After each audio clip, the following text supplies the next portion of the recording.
Dear Miss Jency Rings, ako po si Ismael, isang mangingisda na nagmahal ng isang sirena. Ito po ang aking kwento. Tirik man ang araw, pero patuloy pa rin ako naglalakad para maglako ng isda. Pasan-pasan ko ang isang malaking palanggana na naglalaman ng mga tilapia, galunggong at tili sa aking balikat. Mabigat man at tila ako'y nangangamoy, pero hindi ko yun inalintana. Patuloy lang ako sa paglalako hanggang sa may makasalubong ako ng isang gusgusing matanda na makabuluhang ngumisi sa akin.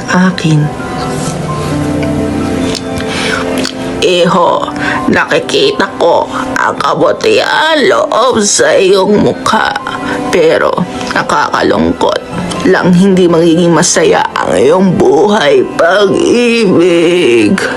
Napakunot noon na lang ako nang siyang kinahalakhak ng isangherong matanda. Hanggang sa may isang babae na halos kasing edad ko lang na inalalayan ang matanda palayo sa akin. Pasensya ka na, may sakit kasi sa pag-iisip ang aking lola. Napayo ko na lang humingi ng tawad ang babae habang hinihila ang kanyang lola palayo sa akin.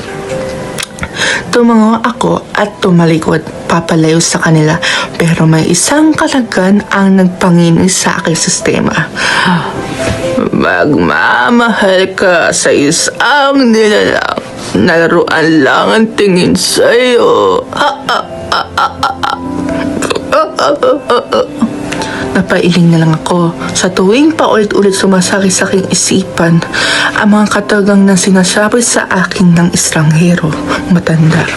Kahit anong gawin ko para kalimutan iyon ay parang sirang plaka na nag-e-echo sa aking isipan. Nakabuntong hininga na lang ako habang hinahanda ang mga palangwit para sa mga isda at inayos ang sasakyang kong bangka. Kailangan ko naman uli mangisda para may pagtinda kami ni inay sa hirap ng buhay. Kailangan talaga namin magbanat ng buto. Wala na akong ama at tanging si inay na lang ang aking kasama sa buhay. Nang namatay ang aking ama ay hininto ko na rin ang aking pag-aaral para tulungan si inay sa mga gastusin. Sa edad na 19 ay natuto na ako mangisda at napagtanto ko na ang buhay ay hindi biro. Kailangan magbanat ng buto para magkalaman lang ang kumakalam na sitmura. Kaya wala akong pagpipilian kundi mangisda kahit malakas ang alon ng dagat. Kung wala akong nahuli, walang kita. Kung walang kita, walang pagkain. Napabuntong hininga na lang ako at palihim nagdasal na sana magiligtas ang aking pangingisda. Ismael, mangingisda ka rin? Masayang tanong sa akin ni Mang Balong na isa ring mangingisda. Opo, kailangan po kumayod nag-iipon kasi ako para sa susunod na pasukan. Ani ko. Napatango na lang si Mang Balong. Pagbutihan mo, iho. Ako ba ginagawa ko lahat ng mga kaya ko para mapag-aral ang 18 kong anak kasi napakahalaga talaga ang edukasyon.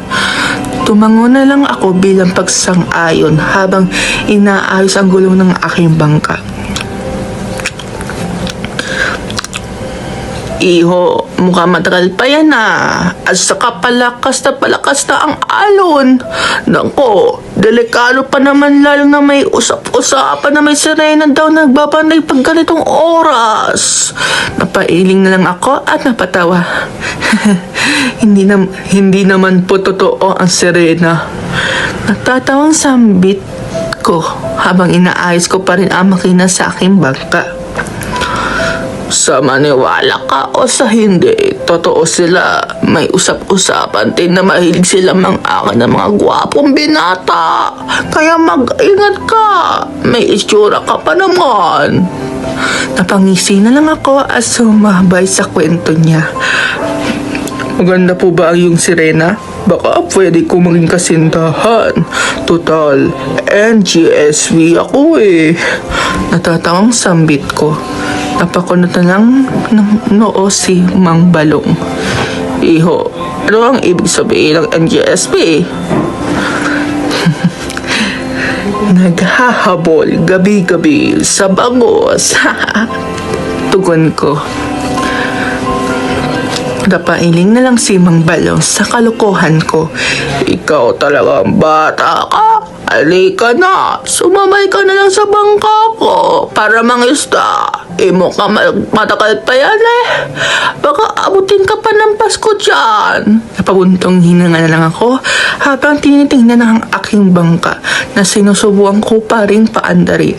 Sa katunayan ay matagal na sa akin itong bangka at pamana pa ito ng aking namayapang ama. Habang tinitingnan ko ito ay nakaramdam ako ng kiros sa aking dibdib. Halos mapatalan ako sa gulat ng tapakin ako ni Mang Balong. Iyo, umiiyak ka ba? Napahawak ako sa aking pisngi na may nasalat ako luha. Ngumiti ako ng mapait kay Mang Balong. Hindi po, napuwing lang po. Malungkot naman tumingin sa akin si Mang Balong at inakbayan ako papunta sa kanyang bangka. Nakakabinging katahimikan ang namuntawi sa amin habang naglalayag. Si Mang Balong ay tahimik lang nangingisda habang pasimpleng tumitingin sa akin. Napabuntong hininga lang ako habang hinihintay na may kumagat na isda sa aking pamingkwit. Mang Balong, mukhang matumal ngayon ah. Tumango naman siya at nag-aalalang tumingin sa dagat dahil panigurado, toyo at asin naman ang ulam nila mag-anak. Napasigaw na sila nang umalog ang kanilang sasakyang bangka dahil sa sobrang lakas ng alon. Lumarga na tayo palayo! Sigaw ni Mang Balong sa aming mga kasamahan. Ngunit bago pa kami makalayo ay tinangay na kami ng malakas na along ng aming sinasakyan na bangka. Sa puntong ito, dito ko'y nakilala ang isang misteryosong sirena na nagpapabago ng aking buhay. Ngunit, dito na po nagtatapos ang Kabanata 1.